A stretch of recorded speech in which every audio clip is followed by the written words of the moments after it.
a pleasant day to each and everyone.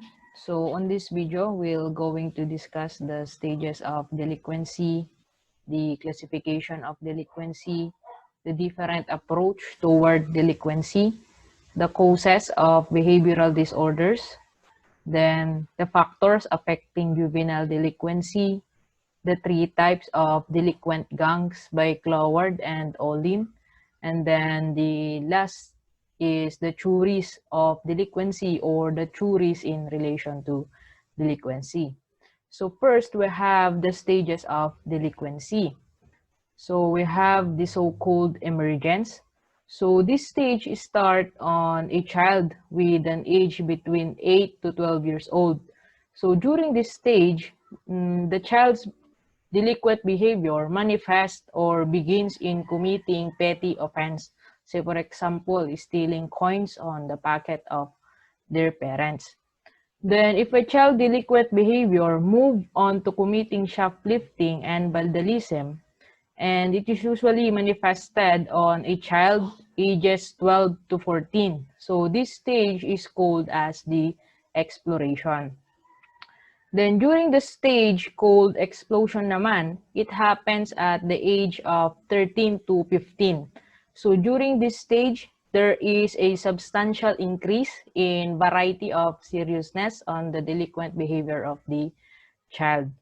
Then at the age of 15 and up, 4 or more types of crimes are already added, being committed by a child, and this stage is known as the conflagration. Then the last is we have the so-called outburst. So this happens when the delinquent behavior of a child continue on adulthood and will progress into more sophisticated or more violent forms of criminal behavior. Okay? So that's why we always say that while they are still young or child, their delinquent behavior should be cut off or should be curtailed or should be corrected, because there is a tendency that this behavior will be carried out through their adulthood and may become violent. The next slide is that we have the classification of delinquency. So first, we have the so-called unsocialized aggression. So this kind of delinquency usually manifested or happens on child that was rejected or being abandoned, because they have no parents or other people to imitate, and there is tendency that they will become aggressive. Then on the other hand, we have the socialized delinquency. So it is usually manifested on a child that are members of fraternities or groups that advocate bad things. So that this child violates law because of their adherence to the attitudes and values of a subculture, such as a gang, that glorifies their criminal or antisocial conduct. So this is supported by different study, wherein accordingly, a key predictor variable for delinquency is the presence of antisocial peers. Then last, we have the so-called over-inhibited. Okay, so these are very serious illegal acts or delinquency in which already psychologically or sociologically unacceptable behavior of a juvenile or a child. Example of these acts are committed by a group secretly trained to do illegal activities like marijuana cultivation or any other serious illegal activities na sa tingin or pagkakaalam natin na hindi kayang gawin ng isang bata. So next slide is that we have the three approaches towards delinquency. First, we have the so-called biogenic approach. So this approach gives an explanation that law violations and delinquency is a result of some physical defects. It advocates that youth misconduct is a direct result of faulty biology or a defective heredity, or it is possible that they suffers from endocrine imbalance or brain pathology, or the child's body structure and temperament pattern have produced the law-breaking attitudes. As supported nga by the statement of Eichhorn that crime and delinquency is the result of faulty development of the child. during the first few years of his life. Thus, if it is the existing factor on the delinquent behavior of such child or a certain child, the biogenic, hence support from family members, friends, and acceptance of the community may solve the problem on delinquency. Then next, we have the psychogenic approach. So this approach argues that the critical factors in delinquency are the personality problems to which the misbehavior of a child is presumed or assumed to be the response. When we say personality problems or disorders, these are the long-term patterns of behavior and inner experiences that differ significantly from what is expected. So example of these personality problems are, we have antisocial personality disorder. So when we say antisocial personality disorder, this disorder manifested by not conforming to social norms, may repeatedly lie or deceive others, or may act impulsively. Then another example of personality problem is the so-called histrionic personality disorder. So it is a pattern of excessive emotion and attention seeking. Then another one example, we have the narcissistic personality disorder, if you're familiar with this one. So these are person with narcissistic personality disorder may have a grandiose sense of self-importance. So a sense of entitlement, take advantage of others, or lack of empathy. Thus, if this is the existing factor of the delinquent behavior of certain child, the psychogenic factor or approach, it encouraged the use of counseling to curtail juvenile behavior or juvenile delinquency. The next, we have the sociogenic approach. So this approach describes the distinction and variation and delinquency pattern to social structures. So the youth misdeed or the child delinquency is a result of learning process through interactions with other members of the society.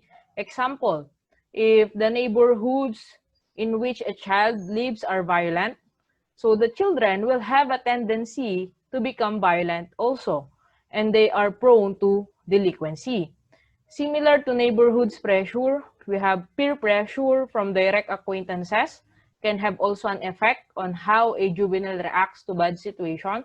Example, if all of their friends are committing delinquent acts, the child may feel pressure to do the same to be accepted.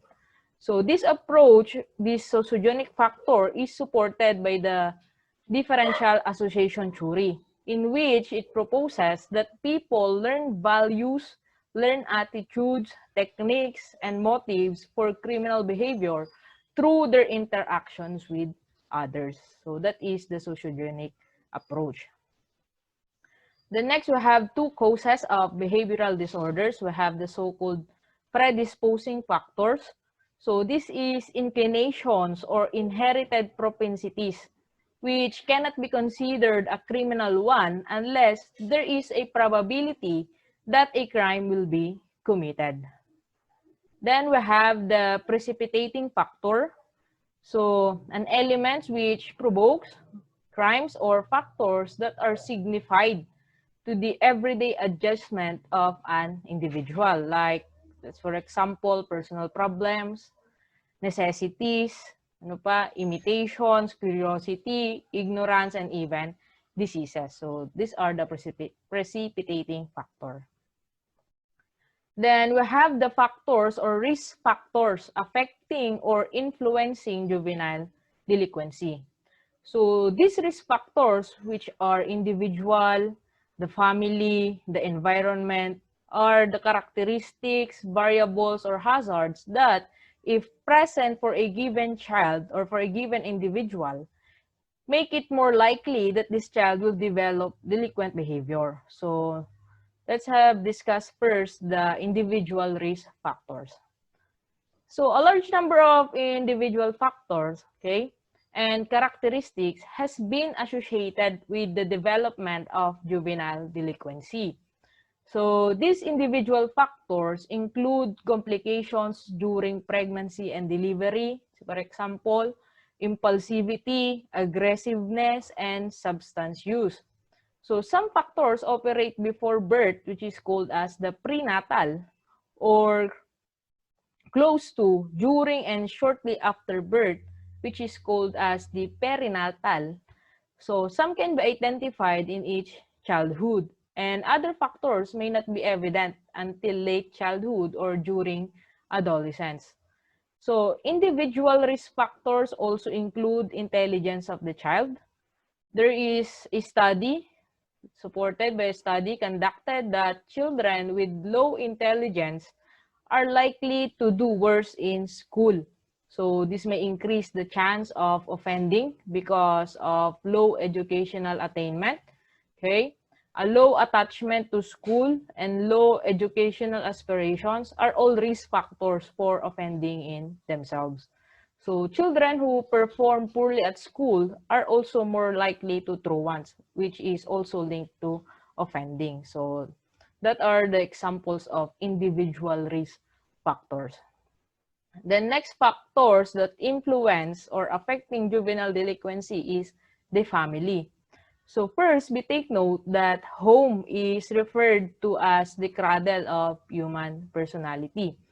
This means that the family or the home of a child is the first and the basic institution in our society for developing the child's potential in all its many aspects, like emotional, intellectual, moral, and even spiritual, as well as physical and social. So it is within the family that the child must learn to curb his desires and to accept rules that define the time, the place, and circumstances under acceptable ways. But despite the important role of a family in developing a child good behavior, okay, so family characteristics such as poor parenting skills, family size, even home discord, especially the child maltreatment, and antisocial parents are risk factors that link to juvenile delinquency. So it is supported by the study conducted by, if I'm not mistaken, Derson and Lipsy on the year 2000. It found out that 250 boys, the strongest predictors of later convictions for violent offenses, were poor parental supervision, parental conflict, and parental aggression, including harsh and punitive discipline. So that is the family factors or influencing juvenile delinquency. Then last one, we have environment. So the environment in which the youth or a child are reared can also influence the likelihood of delinquency.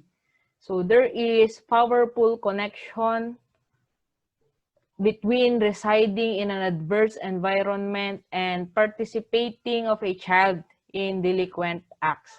Example of this is living in a neighborhood or environment where there are high levels of poverty and crime.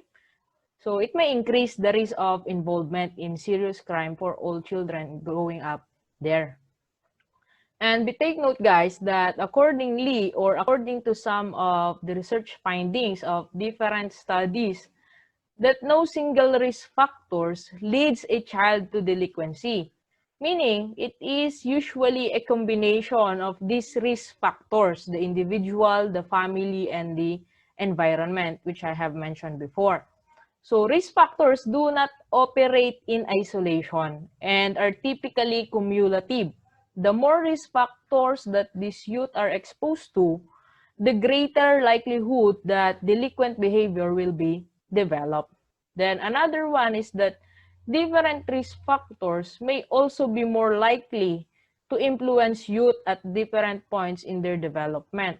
For example, peer risk factors typically occur later in a youth's development than individual and family factors. So that are the factors affecting or influencing juvenile delinquency. The next we have the 3 types of delinquent gangs by Cloward and Olin. So first we have the so-called criminal gang. So this type of gang is stable than the other types of gang rather. And this gang devoted their activity in committing theft, for example, extortion, and other illegal means of securing an income.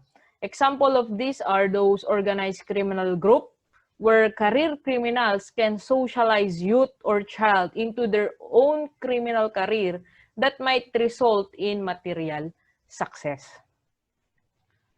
In other words, we have the so-called the conflict or violent gang. So this gang, as compared to criminal gang, is non-stable and non-integrated. As opposed to the criminal gang, this type of gang don't have criminal organization, resulting in instability. So this gang only aims to find reputation for toughness and destructive violence. Okay?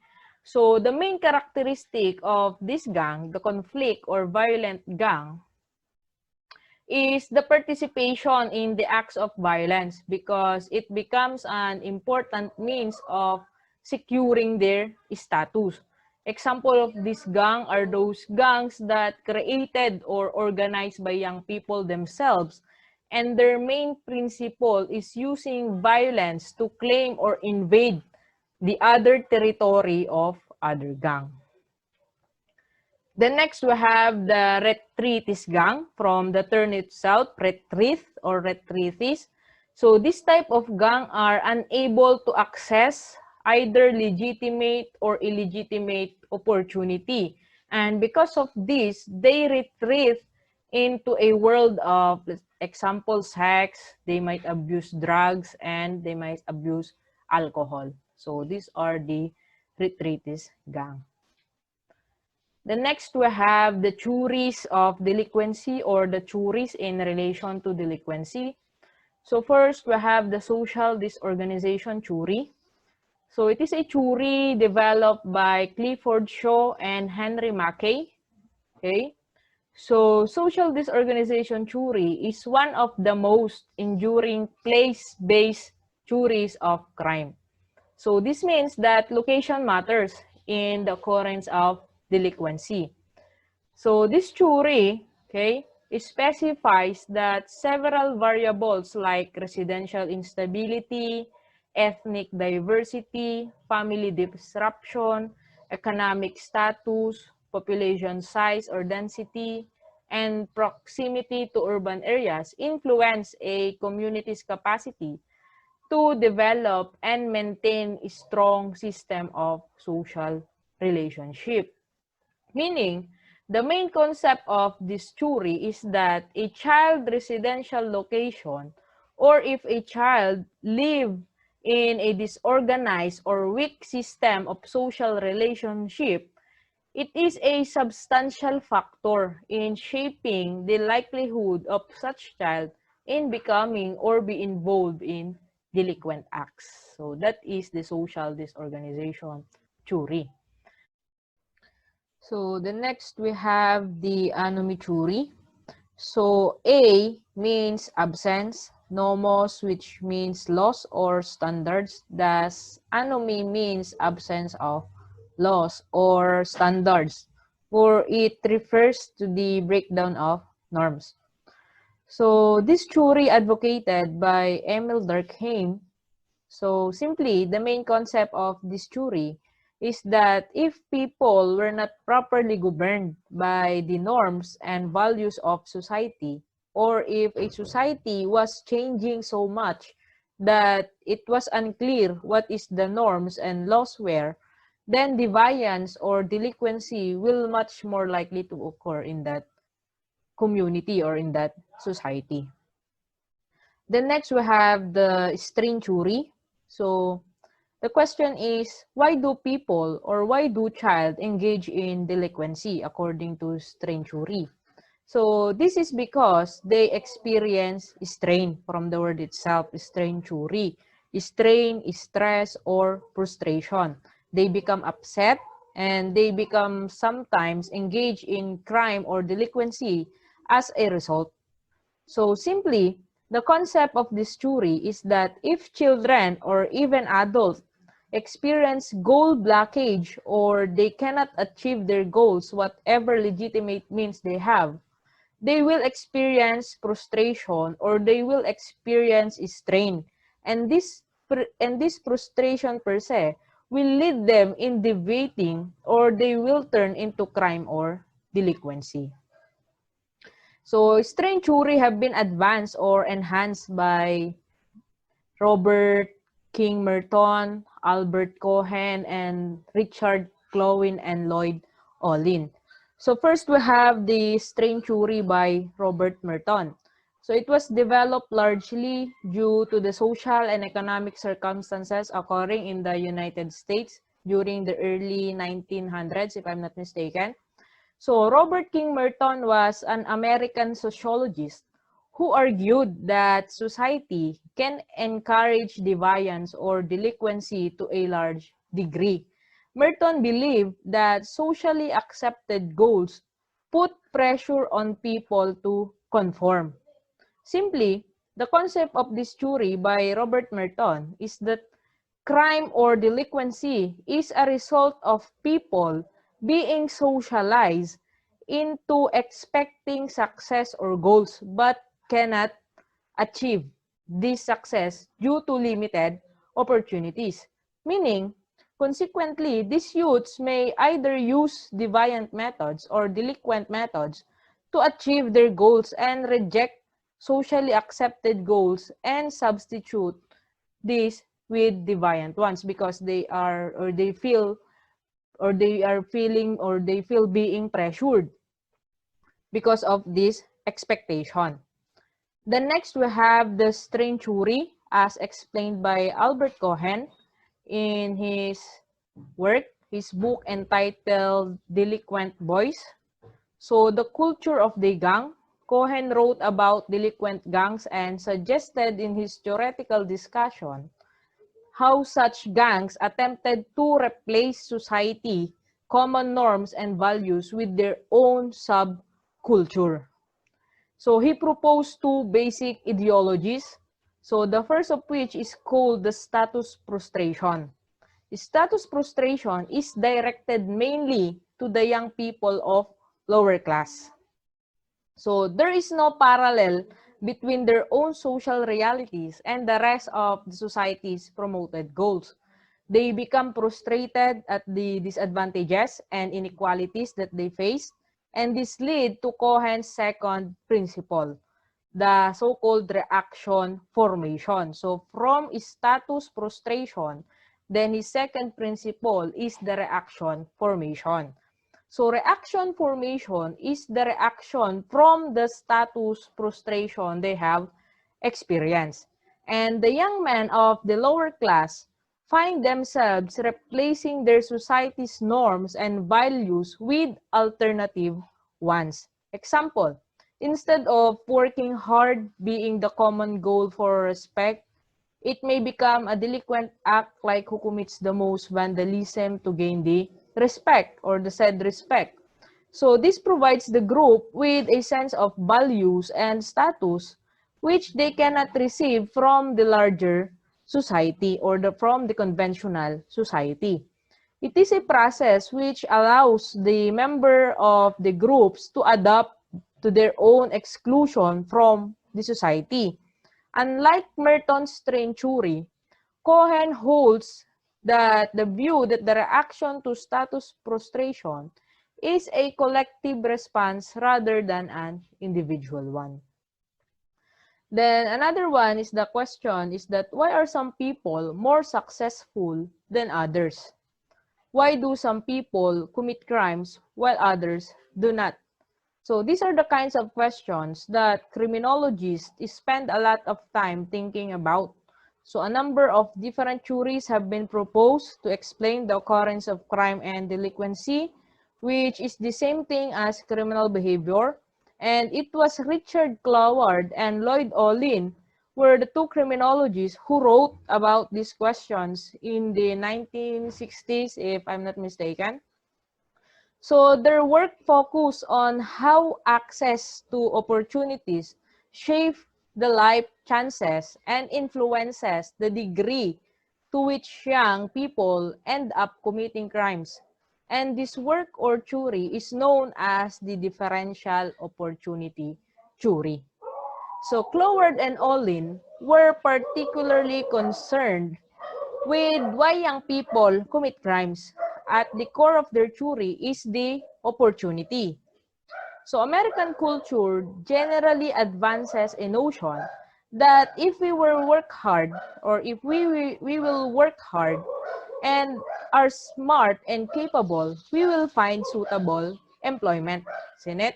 But Cloward and Olin noted that this is not always the case. There aren't always enough jobs for everyone. So our school system don't prepare students equally according to these two criminologies. And we don't all live in neighborhoods that provide us with good or equal opportunities. So the opportunities we have available to us determine in many ways if we will turn to delinquency or conform to more legitimate paths. So according to Cloward and Olin, young people turn to delinquency when they have been boxed out of more legitimate opportunities. An example is that when working class young people cannot find a good paying job or achieve the middle class status, they will turn to delinquency in an effort to create a better life. Cloward and Olin believe that this lack of money causes strain. Criminologists think about strain as some type of societal force that compels people to commit crimes. So according to this perspective, individuals commit crimes because they are not able to fulfill the expected roles, which creates strain. So where do young people who do not have any legitimate opportunities turn? So saan sila pumupunta? According to Cloward and Olin, many turn to subculture or to a gang committing illegal acts or committing delinquency. Then next we have the differential oppression theory. So in this theory, Robert Rigoli and John Hewitt focus on the fact that children have little power to influence their social world. So they have almost no choice regarding with whom they associate, and they have limited resources available to influence others or to support themselves independently compared to adults. Therefore, they have the least access to resources that could allow them to negotiate changes in their environment. So these two criminologies think that all children are oppressed by the rules of society, and such their behavior is simply reactive to their oppression, or their behavior is only the reaction to the oppression they experience. Then another one is the Differential Association theory. So I know we are already familiar with this theory. It's one of the famous theory or criminological theory. So it was developed by Edwin Sutherland, who was a sociologist and a professor. He created the theory to explain the reasons why people commit crime. So the theory is based upon the idea that criminals commit crimes based upon their association with other people, that through interaction with others, individuals learn the values, the attitudes, the techniques, and even the motives for criminal behavior. So that is differential association theory. The main principle of this theory is that criminal behavior is learned. Okay? So next we have the social learning theory.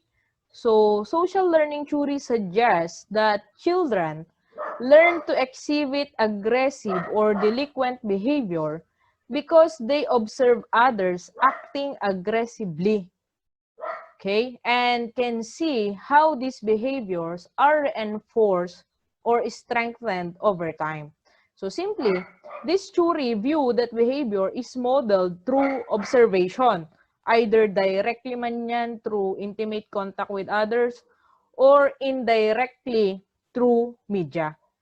Then interactions that are rewarded are copied, whereas those are punished, they are avoided or they are being avoided. So that is social learning theory. Then next we have the neutralization theory or the so-called drift theory.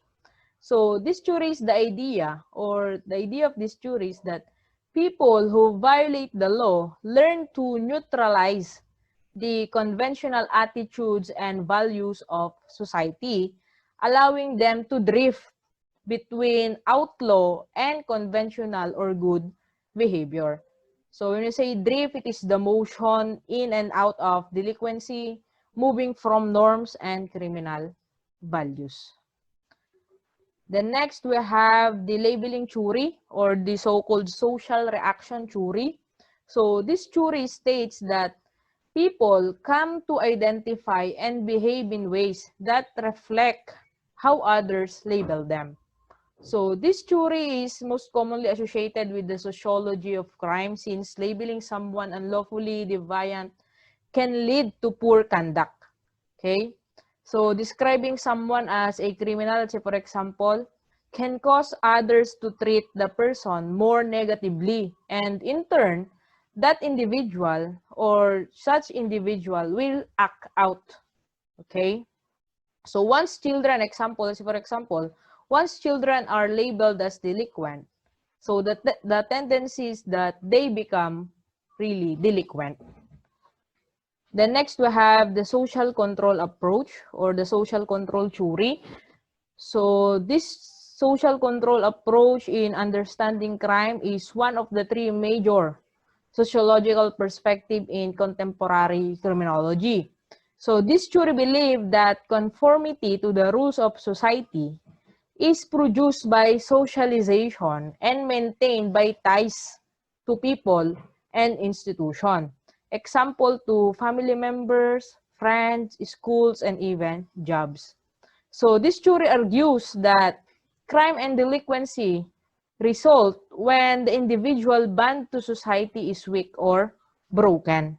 It argues also that relationship, commitment, values, and belief encourage conformity. So if moral codes are internalized and individuals are tied into broader communities, individual will voluntarily limit deviant acts. So this interpretation suggests that power of internal means of control, such as one's own conscience, the ego, the sensibilities about right and wrong, are powerful in mitigating the likelihood that one will deviate from social norms. So this stands in contrast to external means of control in which individual conforms because an authority figure such as the state threatens sanction should the individual or if the individual will disobey. But both that is the concept of social control theory. The next we have the self-derogation theory. So based on this theory, the self-derogation, juveniles may become involved in delinquency as a response to negative self-attitude. In particular, self-derogation theory predicts that low self-esteem motivates youths to try out delinquent activities that are aimed at restoring self-esteem.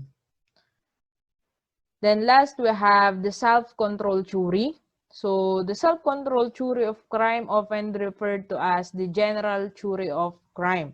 It is a criminological theory about the lack of individual self-control as the main factor behind the delinquent behavior of certain child or such child.